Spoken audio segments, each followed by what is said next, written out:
Welcome friends to my study channel, that is তার বাবু Sarkhel study channel. তো আজকে দেখো কিছু গুরুত্বপূর্ণ ইম্পর্টেন্ট জিকে।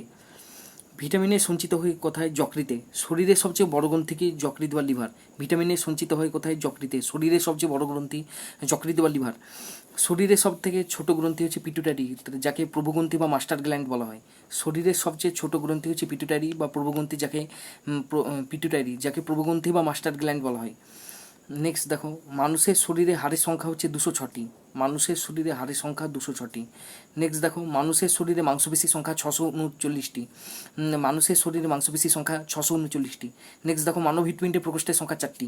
নেক্সট দেখো, মানব হৃৎপিণ্ডে প্রকোষ্ঠের সংখ্যা 4টি। নেক্সট দেখো, মানুষের শরীরে উপস্থিত ক্রোমোজোমের সংখ্যা 46টি।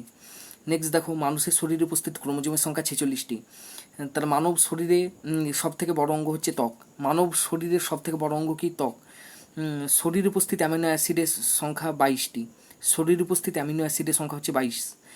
তার মানব শরীরে প্রতিদিন কত লিটার মূত্র উৎপন্ন হয়? 1.5 লিটার, 1.5 লিটার। তাহলে কোশ্চেনটা কি? মানব শরীরে প্রতিদিন কত লিটার মূত্র উৎপন্ন হয়? উত্তর হবে 1.5 লিটার। তারপর মূত্র দুর্গন্ধ হওয়ার কারণ কি? ইউরিয়া। মূত্র দুর্গন্ধ হওয়ার কারণ হচ্ছে ইউরিয়া। মানব মূত্রে পিএইচ এর মান কত? 6। মানব মূত্রে পিএইচ এর মান কত? 6। নেক্সট দেখো, স্বাভাবিক অবস্থা মানব শরীরে তাপমাত্রা মান কত? 37 ডিগ্রি সেলসিয়াস অথবা 98 ডিগ্রি তার ফারেনহাইট। স্বাভাবিক অবস্থায় মানব শরীরে তাপমাত্রার মান কত? 37 ডিগ্রি সেলসিয়াস অথবা 98 ডিগ্রি ফারেনহাইট। মানব শরীরের টিবিয়া হাড় কোথায় পাওয়া যায়? পায়ে। মানব শরীরে টিবিয়া হাড় কোথায় পাওয়া যায়? পায়ে। দাঁত এবং হাড়ের জন্য দরকার কি? ক্যালসিয়াম এবং ফসফরাস। দাঁত এবং হাড়ের জন্য দরকার কি? ক্যালসিয়াম এবং ফসফরাস। রক্ত জমাট বাঁধতে সাহায্য করে কে? অনুচক্রিকা বা প্লেটলেটস। রক্ত জমাট বাঁধতে সাহায্য করে কে? অনুচক্রিকা বা প্লেটলেটস।